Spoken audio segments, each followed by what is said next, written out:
네, 정치권 문제인데요. 정치권 이슈 중에서도 자, 국민의힘 6.11 전당대회 얘기를 좀 해볼까 합니다. 어제로 인해서 이제 당 대표에 나서겠다는 8명의 후보가 최종 확정이 됐습니다. 27일 날 이제 5명 컷오프를 하게 되는데 이 가운데 지금 이 판도가 이제 신구 대결로 가면서 신구 대결 양상으로 가면서 어떤 후보가 더 유리하냐 벌써부터 이런 얘기가 계속 나오고 있습니다. 저희가 그래서 사전에 이 여론 조사 결과를 좀 준비를 해봤습니다. 국민의당 대표 선호도 전국 유권자 1000명을 대상으로 실시한 여론조사 결과입니다. 지금 보면 원외 인사죠. 이준석 전 최고위원이 19%, 그리고 나경원 전 원내대표 16%, 주호영 전 원내대표 7%, 김웅 의원 4%, 그리고 홍문표 의원 4% 이렇게 나오고 있습니다. 자, 정치학자인 김건욱 교수님께 여쭤보겠습니다. 지금 당 대표 선거 누가 앞서고 있냐? 뭐 여론조사 결과로서는 저렇게 이준석 최고위원과 나경원 전 원내대표가 이 원외 인사지만 뭐 여론조사 결과는 높습니다. 하지만 당원과 여론조사 7대3 비율 아니겠습니까? 그렇죠. 지금은 누가 앞선다 이런 얘기 할 수 있는 상황인가요? 어떻게 보십니까? 전국의 1000명을 대상으로 한 것이기 때문에 지금 나중에는 70대 30으로 이제 결정이 되는데 70이 대의원이고 당원이에요. 그리고 30%의 여론조사도 국민의힘당을 지지하는 사람들을 대상으로 하는 겁니다. 그래서 전체적으로 당원이 이제 결정한다라고 이제 봐야 되면 이 여론조사 결과는 상당히 좀 괴리가 있을 수 있다는 거 먼저 말씀을 드리고요. 네. 그러면 왜 이렇게 이제 8명이나 많이 나왔느냐. 국민의힘당이 사실 굉장히 위축이 돼가는 그런 시절을 많이 보냈는데 재보선 승리가 결정적이죠. 이제 어느 정도 탄력을 받았다 이렇게 보는 것이고 그런 과정 속에서 이제 자신감을 얻어가는 분들이 이제 많이 나왔는데 중요한 것은 이 과정 속에서 이제 실질적인 어떤 변화를 만들어낼 수 있느냐. 그리고 많은 분들이 지금 우리가 얘기하는 뭐 이준석 전 최고라든가 신예들에게 많은 지지를 지금 보여주고 있는 거는 그분들 젊은 사람들이 조금 뭔가 변화를 이 당의 변화를 이끌 수 있지 않겠나 그런 희망을 거기다가 지금 투영하고 있는 거거든요. 그런데 이것이 결과로서 또 일치하는 결과가 나오겠느냐라고 한다 그러면 조금 쉽지 않아요. 왜냐하면 당원 분포를 보면 수도권이 30, 그 다음에 대구 경북이 30, 그 다음에 PK 지역이 25%예요. 절대입니다. 네. 그렇다 그러면 실질적으로 영남의 지지를 받는 분이 당선될 가능성이 매우 높다라고 보는 것이고 수도권의 30% 대부분이 영남의 어떤 기반을 둔 분일 가능성이 매우 높거든요. 그렇다 그러면 여전히 영남에서 선택한 분이 당선이 될 가능성이 저는 있다 이렇게 보는 것이죠. 일각에서 나오는 분석을 보면 영남 표심이 50%, 거기에 간접적으로 영남과 얽힌 당원들이 80% 이상 될 것이다. 뭐 이런 얘기도 나와서 영남 표심을 누가 얻느냐, 이것이 앞으로 국민의힘 전당대회에서 지켜봐야 할 포인트 중에 하나인 것 같습니다. 네, 이번 국민의힘 전당대회에서 이제 신구 대결 구도로 가면서 관심을 많이 모으는 신예 3인방 김웅, 김은혜, 이준석 후보 세 분이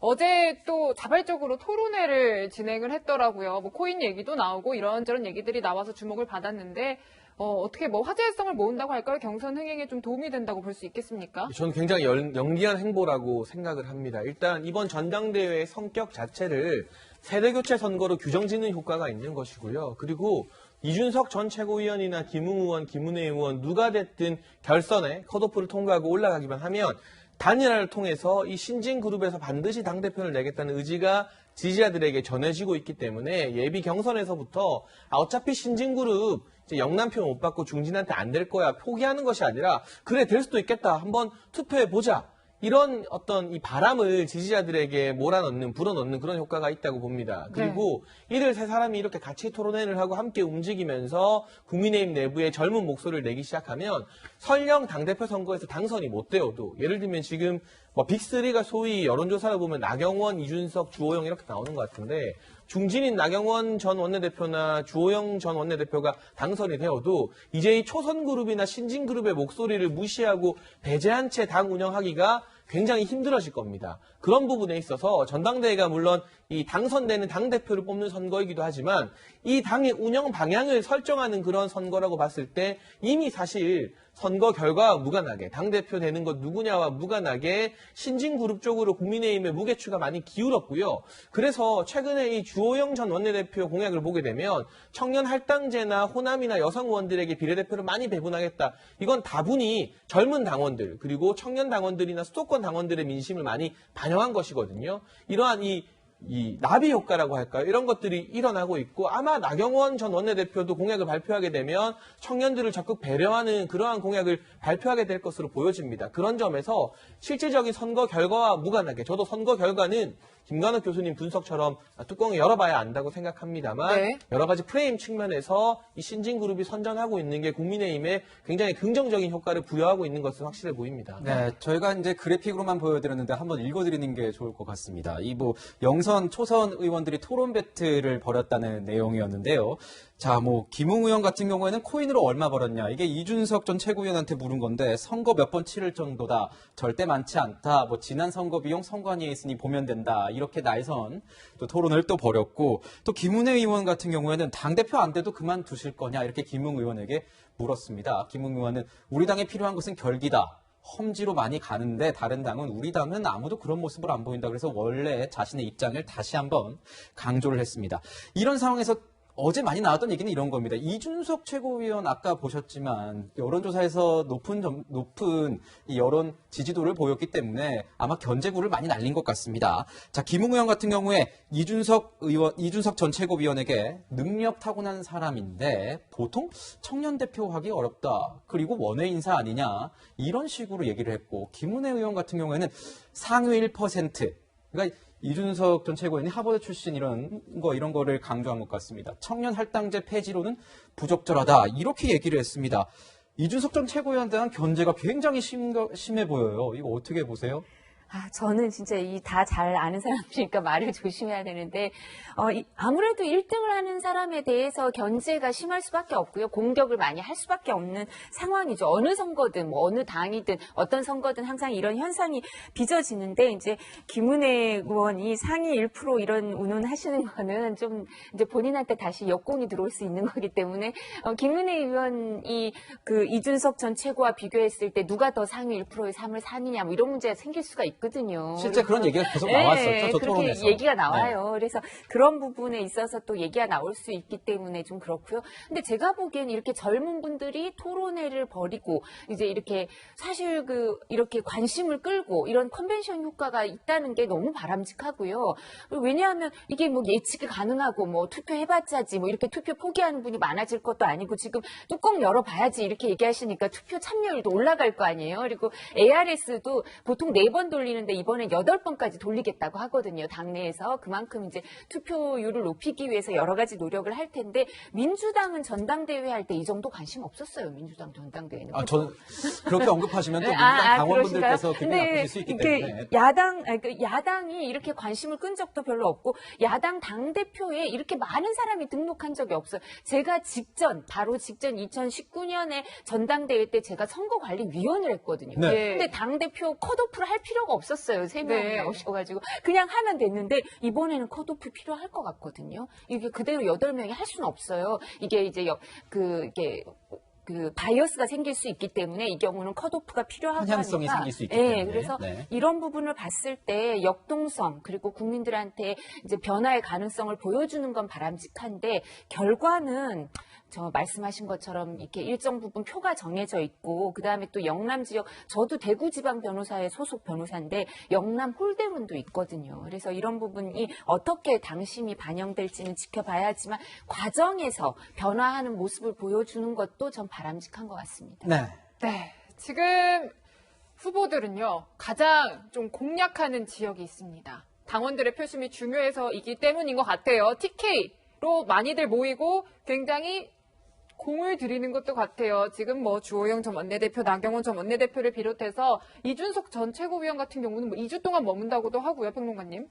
사실은 당연한 거죠. 왜냐하면 TK 당원 비율이 가장 높고 네. 그리고 결과적으로 두 번의 지난 보수 정권 대통령도 다 TK 지역에서 배출하지 않았습니까? 결국 당권을 잡으려면 TK에 집중적으로 분포되어 있는 당원들의 마음을 잡아야 한다는 건 이론의 여지가 없을 겁니다. 그런데 한편으로 저는 세대 교체라던가 새로운 정치를 기치로 내건 젊은 주자들이 TK 가서 2주 있겠다, TK 시도당 간담회에 참석해서 인사한다, 그렇게 멋있어 보이진 않아요.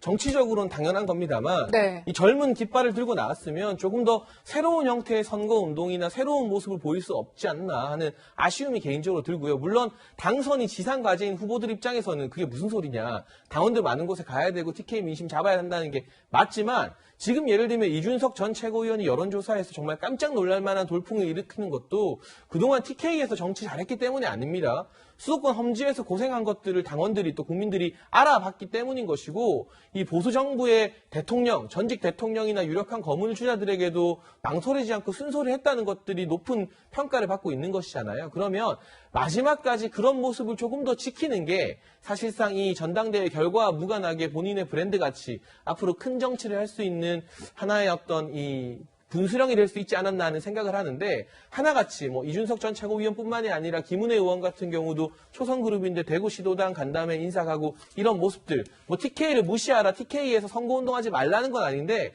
결과적으로 선거가 막바지로 갈수록 네. 서울이나 수도권 그리고 물론 당원 비율은 절대적으로 낮겠습니다만 국민의힘이 공략해야 되는 호남 지역 이야기는 쏙 들어가 버리고 모든 후보들이 다 일제히 TK 쏠림으로 간다는 건 상당히 아쉬운 부분이고요. 제가 콕 집어서 이 초선 신진그룹 비판했지만 중진들은 애시당초 수도권이나 다른 지역에서 별다른 뭐 메시지를 낸 것도 없기 때문에 비판을 받으려면 중진들도 더 크게 비판을 받아야겠죠. 네. 중진들과 신예들 앞으로 어떻게 뭐 한 달은 아니지만 한 20여일 남았기 때문에 지켜봐야 될 것 같습니다. 뭐 이준석 전 최고위원 이슈가 저희가 뭐 잡은 건 아닌데 이준석 최고위원이 워낙 그 발언으로 이슈가 되기 때문에 오늘 또 관련된 내용을 또 마지막으로 김건희 교수께 여쭤보고 싶은데 이준석 전 최고위원 같은 경우에는 박근혜 전 대통령을 향해서 SNS로 감사 인사를 남겼습니다. 이것도 어떻게 보면 논란이 될 수 있는 발언이지 않습니까? 어떻게 당원의 표심을 노렸다고 봐야 되나요? 어떤 걸로 봐야 되나요? 그렇죠. 아무래도 그 부분이 있는 거죠. 대구 경북에 기반을 두고 있는 것이고 아직도 이제 많은 분들이 애정을 갖고 있는 분들이 많거든요. 이제 그런 측면에서 박근혜 전 대통령에게 사실 발탁이 됐잖아요. 그것도 현실이고 그러니까 이제 그런 것을 그런데 왜 이 시점에서 얘기를 하느냐 뭐 이런 것들이 좀 얘기가 이제 되는 거죠. 어쨌든 뭐 지금 표는 필요한 부분이 있는 것이고 좀 아쉬운 거는 아까 말씀하셨지만 사실 이번에 이준석 전 최고가 뜬 거는 어떻게 보면 20대 지지를 이렇게 결집시키는데 이번 재보선 선거에서 상당히 역할을 했거든요. 그래서 20대의 어떤 지지를 결집시키고 거의 상징적인 어떤 이미지를 받았고 그러면 지금의 상황에서도 어떻게 보면 진다고 해도 20대 젊은 층들의 어떤 지지를 계속 이 당에게 묶어놓을 수 있는 그런 선거운동을 한다 그러면 조금 더 보편적으로 지지를 받지 않을까. 다시 또 남들처럼 똑같이 TK 지역으로 와서 2주를 지낸다는 것은 매우 구태의연하다. 뭐 이렇게뿐이 평가할 수가 없을 것 같습니다. 네, 국민의힘 컷오프는 이번 주에 진행이 됩니다. 결과는 다 같이 함께 지켜보시죠.